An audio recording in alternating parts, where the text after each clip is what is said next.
নবাগত একটি ভাইয়ের অভিজ্ঞতার কথা বিবৃত করতেছি। সেদিনই প্রথম তিনি উপস্থিত হইয়াছেন আশ্রম প্রাঙ্গণে। শ্রী শ্রী ঠাকুর বসিয়া আছেন সহাস্য বদনে নদী তীরে একটি ছোট তাসুতে। উপস্থিত সবাইকে তিনি কুশল প্রশ্নাদি করিতেছেন। সমাগত প্রত্যেকেই কিছু না কিছু অর্ঘ্য নিবেদন করিয়া তাহাকে প্রণাম করিতে লাগিলেন। ওই ভাইটিও শ্রী শ্রী ঠাকুরকে প্রণাম করিয়া একপাশে দাঁড়াইয়াছেন।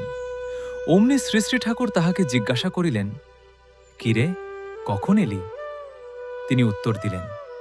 শ্রী শ্রী ঠাকুরের প্রাণখোলা সম্ভাষণে ভাইটির বোধ হইল তিনি যেন তাহার কতদিনেরই পরিচিত। শ্রী শ্রী ঠাকুরের স্নেহভরা আপন করা সম্ভাষণ এবং তাহার কথাবার্তা ভাইটিকে কেমন যেন বিহবল করিয়া ফেলিল।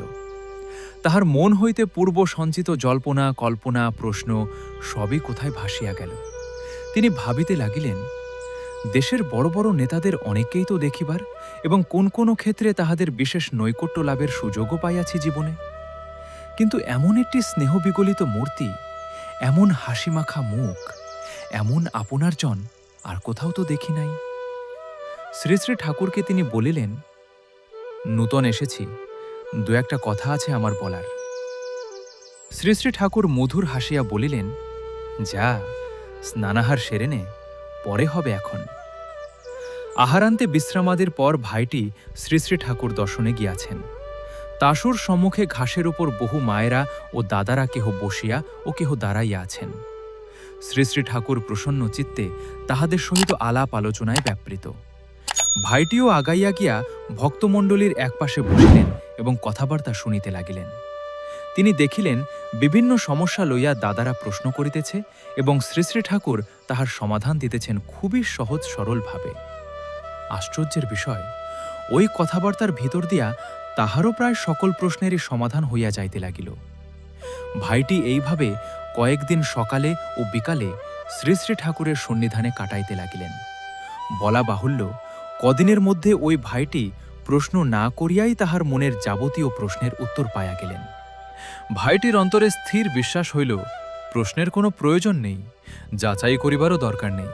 এইটি প্রকৃত স্থান, এই চরণই প্রকৃত আশ্রয়। ইতিমধ্যে শ্রী শ্রী ঠাকুর একদিন নিজ হইতেই ভাইটিকে ডাকিয়া বলিলেন, কিরে, কি যে বলবি বলেছিলি? শ্রী শ্রী ঠাকুরের মধুর আহ্বানে নিজেকে ধন্য মনে করিয়া ভাইটি শ্রী শ্রী ঠাকুরের চরণ সমীপে অগ্রসর হইলেন। তখন তাহার কথা সব ফুরাইয়া গিয়াছে, তবু রাজনীতির প্রকৃত তাৎপর্য কি হওয়া উচিত সেই বিষয়ে জানিতে চাহিলেন। স্নেহভরে অতি সহজভাবে শ্রী শ্রী ঠাকুর উত্তর করিলেন, আমি বুঝি যে নীতি অবলম্বনে মানুষের জীবন ও বৃদ্ধি অক্ষুণ্ণ থাকে, জাতির সর্বাঙ্গীন ও সামগ্রিক কল্যাণে উপনীত হয়, তাই রাজনীতি বা শ্রেষ্ঠ নীতি। শ্রী শ্রী ঠাকুরের কথা শুনিয়া ভাইটির মাথায় যেন ঝঙ্কার দিয়া উঠিল। এমন ব্যাপকভাবে মাঙ্গলিক অভিগমনে চলার কথা ইতিপূর্বে কোথাও তো তিনি শোনেন নাই।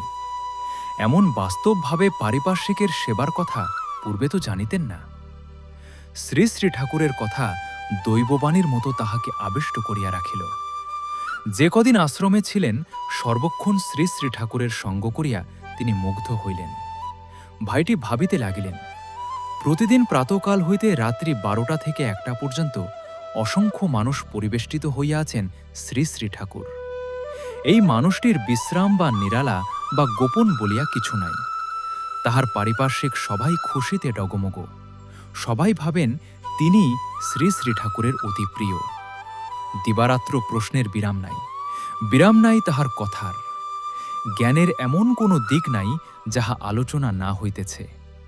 তত্ত্ব কথা হইতে আরম্ভ করিয়া বাস্তবে যাহা কিছু থাকিতে পারে সব বিষয়েই কতজনে কত প্রশ্ন করিতেছেন, কত সমস্যার কথা জানাইতেছেন। শ্রী শ্রী ঠাকুর বিন্দুমাত্র বিরক্ত না হইয়া দরদভরে সবকিছুর সমাধান দিয়া যাইতেছেন, যেন ওতেই তাহার আনন্দ। এমন নেতা কি কখনো হয়? কোনো নেতা কি 10 জন মানুষের চাপও সহ্য করিতে পারেন? কেহ কি এত বিষয়ে সমাধান দিতে পারেন? কোন নেতার কাছে কি মানুষ এমন নিঃসংকোচে আপন ব্যক্তিগত দাম্পত্য জীবনের সমস্যার সব কথা উজাড় করিয়া দিতে পারে? এমন প্রাণঢালা ভালোবাসা কি কোথাও কেহ পায়? সর্বতোমুখীভাবে এমন অপূর্ব প্রকাশ, এত ধৈর্য, এত সহ্য, এত প্রেম কি মানুষের সম্ভব? ভাবিতে ভাবিতে ভাইটি বিস্মিত হতবাক হইয়া পড়িলেন। ভাঙিয়া চুরমার হইয়া গেল তাহার যত অহংকার। একদিন শ্রী শ্রী ঠাকুরের চরণোপান্তে উপস্থিত হইয়া প্রার্থনা জানাইলেন, ঠাকুর, আপনার কাজের যোগ্য যেন আমি হতে পারি। শ্রী শ্রী ঠাকুর তাহার স্বভাব সরল হাসিতে চারিদিক ভরিয়া দিয়া বলিলেন, যোগ্য তো হয়েই আছিস, এখন লেগে পড়লেই হয়। তদবধি ভাইটি শ্রী শ্রী ঠাকুরের শ্রীচরণে বসবাস করিতেছেন। তথ্যটি সংগ্রহ করা হয়েছে শ্রী ব্রজগোপাল দত্ত রায়ের লেখা শ্রী অনুকূল চরিতামৃত গ্রন্থ থেকে। সকলকে জয়গুরু, ভালো থাকবেন। এই ভিডিওটি যদি আপনাদের ভালো লাগে তবে লাইক, শেয়ার, কমেন্টস করবেন এবং সাবস্ক্রাইব করে এই চ্যানেলের সাথে থাকবেন। জয় গুরু, বন্দে গুরু।